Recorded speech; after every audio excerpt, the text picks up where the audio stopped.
Input and practical indicator. So, yung input, alam na natin yan, yung leading, lagging indicator, quantitative indicator, process indicator, common ano na yan.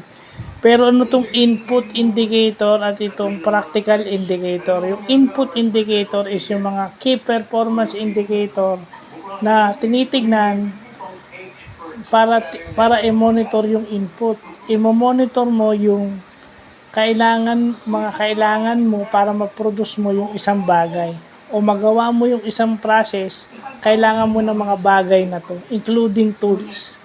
So, yun yung mga input indicator. Yung mga kailangan mo para magawa mo yung isang bagay, that is input indicator. Pag sinabi mo naman practical indicator, yun naman yung yung function ng existing process yung tinitingnan. So, ibig sabihin, yun yung observation and feedback.